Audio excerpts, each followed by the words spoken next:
It is a sad day for the Chuys world today. Chuys is being bought by Olive Garden's parent company, and I am very depressed. I had my eyes set on a great conversation today, a topic in business, and we had to cancel those plans and go full-time into DEF CON 5? DEF CON 1? I actually don't know which one it is. I think it's DEF CON 5. We're talking about the Chuys news today and really why I'm not happy about it and what it says about business in general.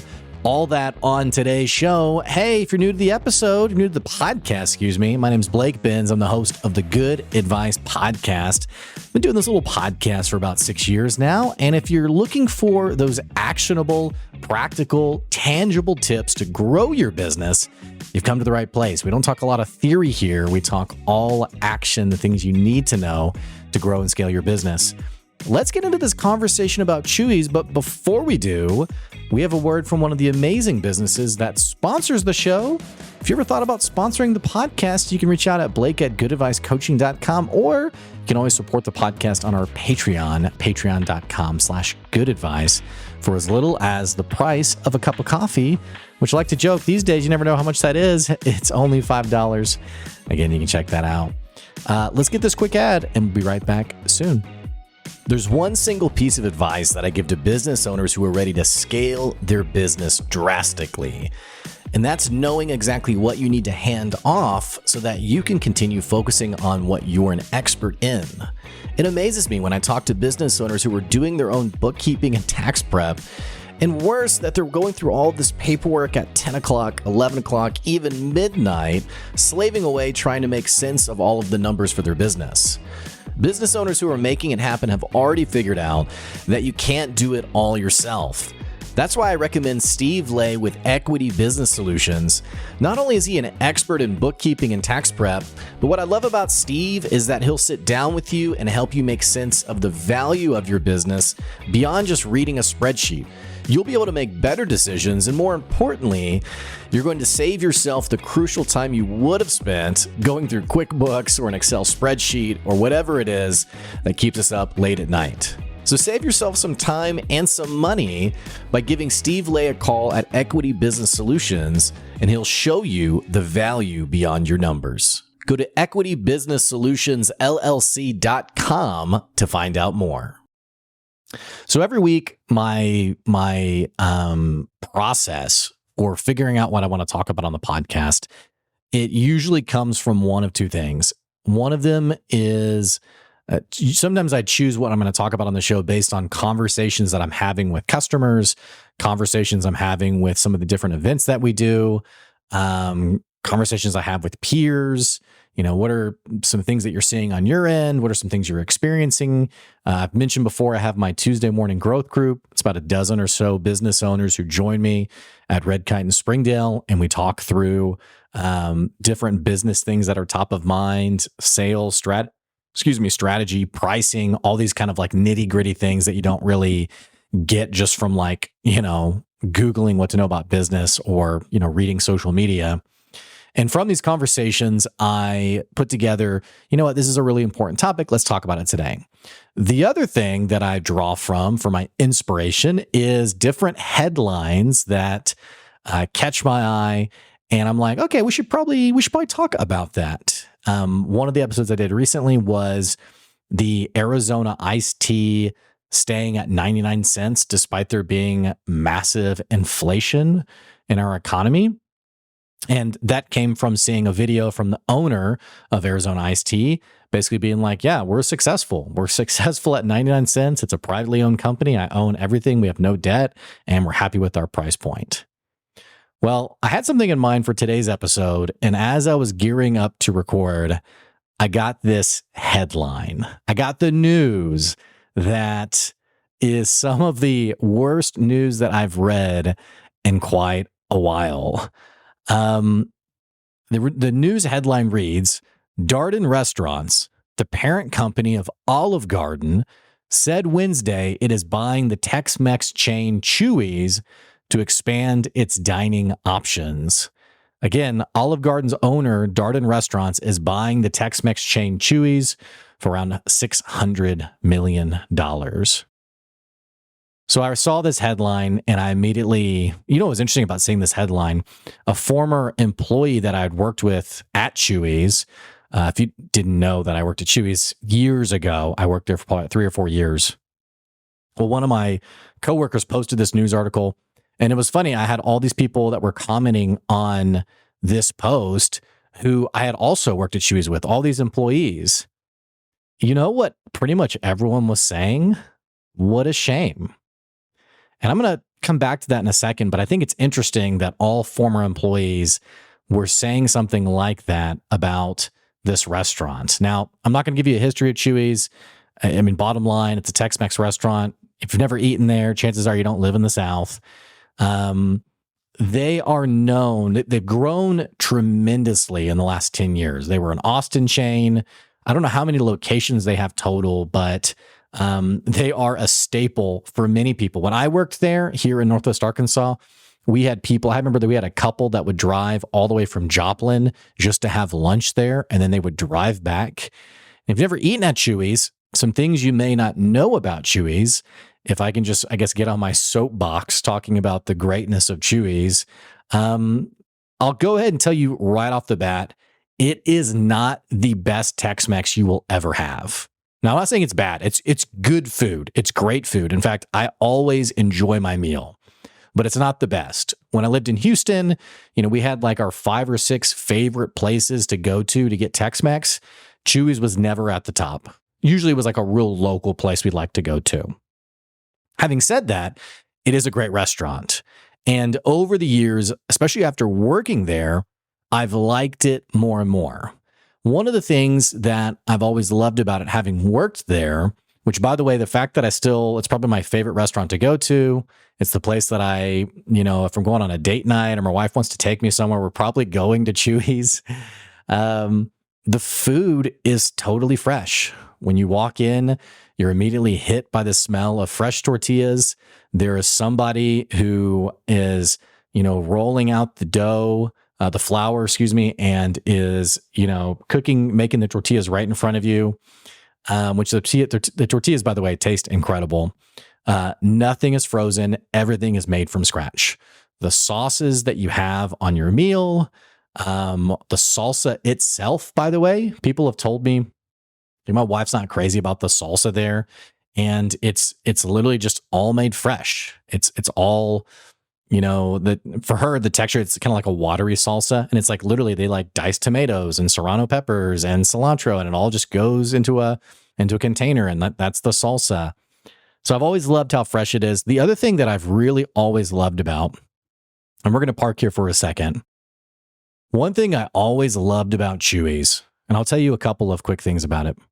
The first one was the long efforts made to ensure that every customer was happy.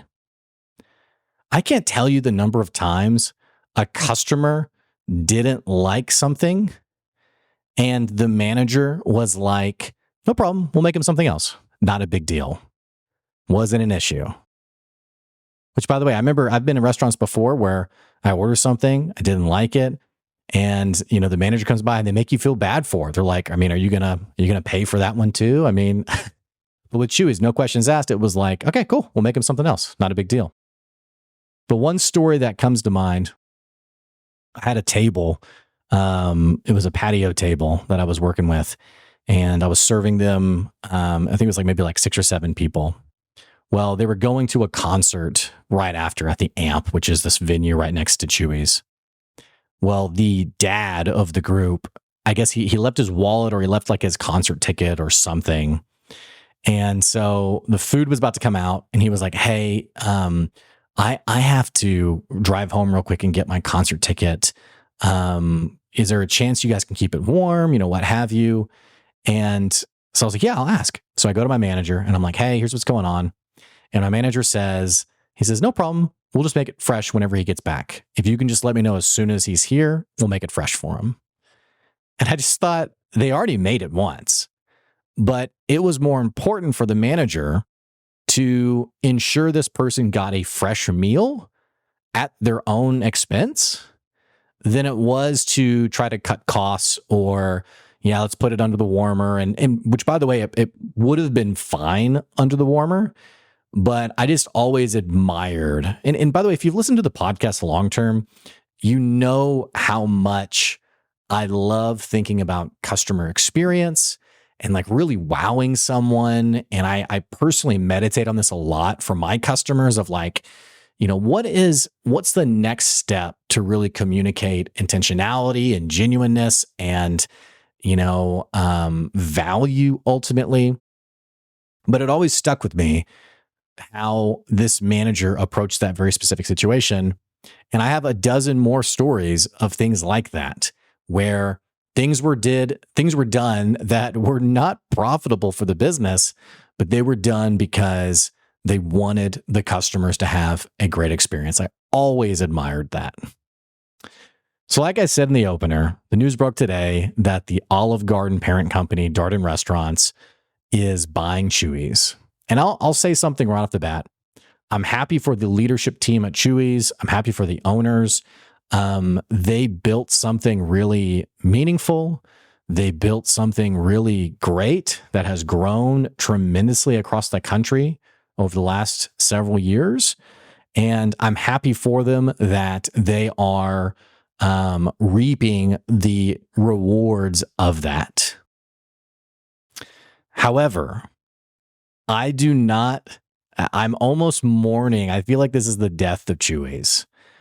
The things that are so intrinsic to how Chuys operates, I simply do not see a company like Olive Garden maintaining that same level of intentionality. I don't see them at scale putting in the effort to keep what makes Chuys special something that exists, something that you can find. In fact, when you build a Chuys restaurant, and I've seen 3 built now. There's the one in Northwest Arkansas in Rogers. There's the second one in Fayetteville, and then there's one in Little Rock. Every Chuys is different. It's not a same exact floor plan. There's some cool culture to every Chuys. You have like the art room, which I think of it as just like ugly art, but some people swear by it. You have the hubcap room. I mean, all this stuff that if you don't even like Chuys, this is total random stuff about it. But there's just a culture piece that I don't see Olive Garden maintaining. It's not so much, I was going to say it's not really a slight at Olive Garden. It is a slight at Olive Garden. Let's be real. You don't go to Olive Garden because it is a fantastic experience. And maybe I'm out of the loop. Maybe there are dozens of people who love Olive Garden and swear by it. If I'm taking my wife on a date and we want Italian food, we're not going to Olive Garden. Now, then again, we actually, now that I think about it, years ago, that was our Valentine's Day date spot. And then I think a little after that, I think we went again, and it just was not a good experience. I remember the server talked about how much he hated working there. The food just wasn't really that tasty. The salad, the lettuce was like yellowing and browning. It was like, how old is this lettuce? It just wasn't a great experience. So all that to say, I mean, that's been a few years. Who knows? Maybe they've changed since then. And I feel a little bit awkward because I didn't really intend to go into this podcast like bashing Olive Garden. And now I kind of feel bad, especially for you guys who were listening, who like, maybe that's your jam, that's your place. But I think beyond this, there is something that I think is very interesting for us as business owners to think about. And it's this concept of scale and how it relates to quality. How many times have you heard the story about a household brand, talking to your dad or your mom or someone a little bit older than you, who like a place gets brought up and they say, oh man, back in the day, they were like incredible, but yeah, then they got about, and they were just never the same. And not even so much for food. Think about like different appliances that people say like, oh yeah, they don't make them like they used to. Or I think about, the my dad has had the same, actually I think now they finally have a new one, but he had the same coffee maker for years, years. My dad had the same razor. I think he still does, maybe. The same razor for like 20 years. And I remember even asking him about it, like, you've had that for a while. And he's like, yeah, it still works. It's great. I think I've been through 5 or 6 in the last 10 years. And I don't even really shave that much. But you've probably heard the expression, they don't make them like they used to. It's been interesting to see. I'm at a point in my life, I'm 36 years old, where I'm now getting to see the full life cycle of a business. There was a restaurant called Damn Good Pies. It's a pizza shop. It was in Little Rock. Then it expanded to Fayetteville. And I remember this place being electric in terms of like where people wanted to eat. And just this last year, they shut down. They went out of business. Some of this, by the way, isn't necessarily a bad thing. I think sometimes people like lose interest, or they want to, entrepreneurs want to spend their time elsewhere. And I think all of that's fine. I think sometimes we overly romanticize this idea of like your business needs to last forever, rather than understanding that, hey, maybe there's a season to your business and there's value in whatever season that is. But all this to say, over the years, as I've seen businesses grow and change, I have noticed there are really 2 kinds of businesses.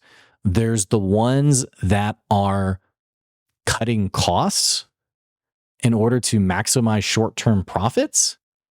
And there's the businesses that lean into short-term losses because of the long-term ROI that it creates in raving fans for their business.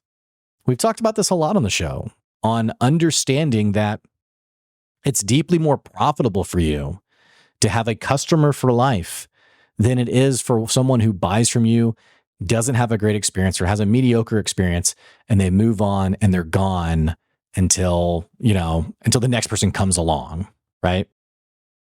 Earlier, I talked about how Chili's, earlier this month, or maybe it was last month, I talked about how Chili's was refitting all of their kitchens with automated grillers. These are the things you see at McDonald's, by the way, where like, if you're in the lobby of a McDonald's and you order like a cheeseburger or whatever, and the employee goes over, they put it on the little griddle, and then they press a button, and the grill, it's almost like a George Foreman grill, is kind of what it looks like.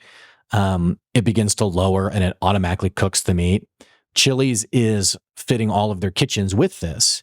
And I posted about this and basically said, man, what a shame. What a shame. One more restaurant that is prioritizing cutting costs than they are the experience of the patron. I loop Chili's in now with other similar restaurants like Applebee's and I can't think of other examples, but businesses where you may not have a bad experience, but you're not going to have an experience where you're like, wow, if I'm picking a place to eat, that place will always be in my top 5.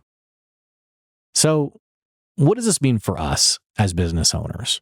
Where do we go from here? If you're a small business owner, at some point, you're going to be in the conversation of scale.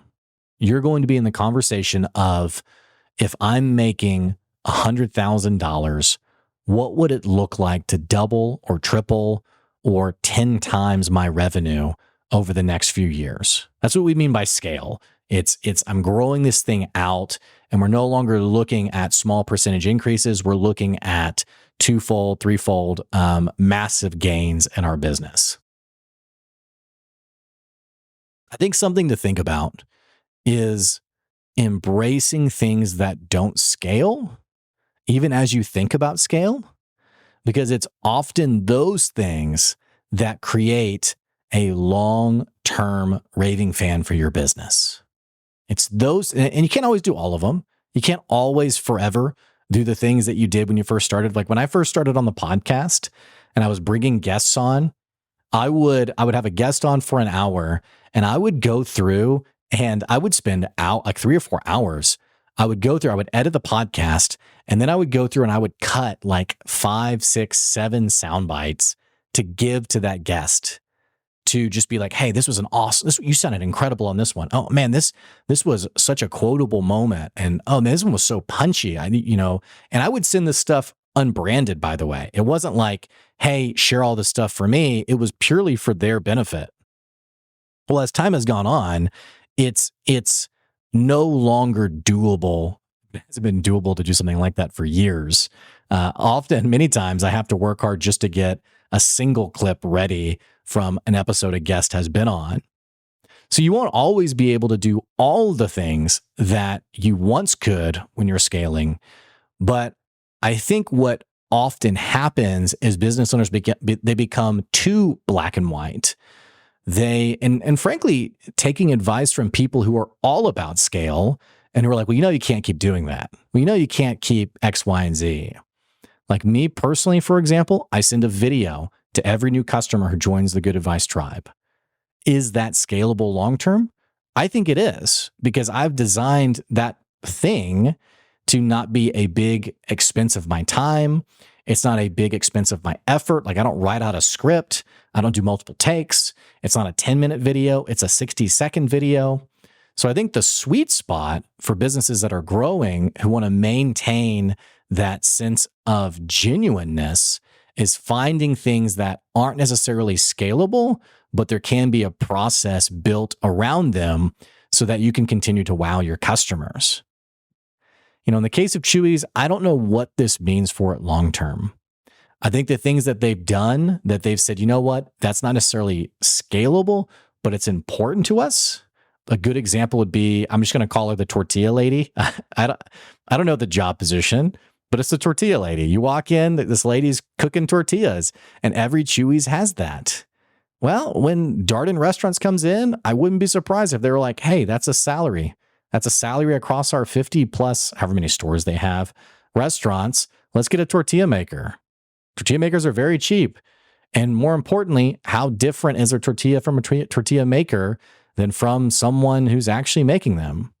Now, for the average person who pops into Chuys for the first time, probably not that much of a difference. For those who love the Chuys brand and love the tortillas and who've come to really enjoy it, it makes a huge difference.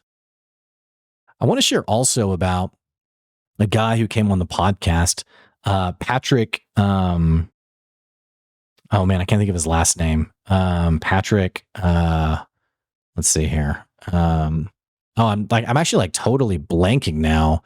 I can't. I don't have it in front of me, so I can't even say his name. I've mentioned him on the show before, though. He runs a brick and mortar clothing store for women, and his man, it's like right on the tip of my brain. His store through COVID grew substantially, while many other brick and mortar stores since COVID have not just shrunk, but have gone out of business entirely. There's been a plethora of articles written about what's the future of stores like Macy's and JCPenney's and all of this different stuff. Well, while these other businesses were shrinking, his was growing substantially. So when he came on the podcast, Patrick Stewart is his name. And I think it's called Apricot Lane, maybe is what it is. Let's see. Let's actually just double check real quick. Just because I don't want to.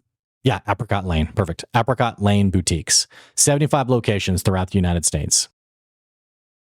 So we were talking about this and I was like, so what's the secret? How is your brick and mortar your brick and mortar store growing while other retail stores are shrinking? And he said, Blake, here's our approach. When someone comes into our store, we think about, how do I treat that person as a VIP? How do I treat that person as the most valuable person there? He said, a lot of brick and mortar stores, they're all about, and I'm paraphrasing, they're all about scale. It's what's the least amount of time I can spend with this person to get them to buy. He said, Blake, our approach is, how can I spend more time with this person? And more importantly, how can I learn their interests what they enjoy, the kinds of things that they like, and then get those things for them rather than necessarily getting like whatever's in bulk or whatever's cheapest or what have you. He said the secret sauce to our business growing has been leaning in to really showing value to the individual customer. A lot of businesses aren't going to do that. They're going to say, it's too much time, too much effort, too expensive. But what I've found is when you do lean into that time, when you do spend that effort, again, you make a buyer for life. And frankly, by the way, it does more for your marketing than any ad campaign could ever do, because what you're unleashing then is the power of word of mouth, the power of the referral. Someone who says, I had an experience here and I will be a customer for, hey, think of how many times you look at like a Facebook post where someone says, hey, anyone know any recommendations for X service? And the people who respond to it, you know how you get your name on that list, which by the way is free to you. You didn't have to pay for it. It has so much oomph and traction to it. You do that by doing a good job, by doing good work, by wowing a customer. What I've found is that wowing, you want to sell a great service, you want to have a great product. But what I have found is that more often than not, people will become a buyer for life, even if your product is average, because of what their interaction was like with you. So again, I don't know if I need to find a new Tex-Mex spot. We'll see what this means for Chuys. I don't know when the takeover happens. But let me know what you think. What's your reaction to this? The older I get, the more things change. Businesses come and go. And the only secret there is to lasting and surviving is creating an intentional experience for your customers, treating every customer like they're the most important customer that you have. It is doable while you grow. It is something that's sustainable while you scale, but you have to have a process for it. And you have to decide what you're going to invest your time in. You can't do everything. Just like I was saying earlier, I don't do all those social media clips anymore. It's not sustainable for me, but there is still quite a bit that I do. So, hey, that's today's Good Advice episode. You're listening to a very beleaguered and sad podcast host as my favorite restaurant being bought by the owners of Olive Garden. If you enjoyed this episode and you're a first-time listener, what are you waiting on? Click the subscribe or follow button so we can keep bringing you good advice wherever you are in your business. If you have any comments or feedback, you can always reach out, blake@goodadvicecoaching.com. And we'll have our next episode early next week. Have a great rest of your week. We'll see you later. Bye.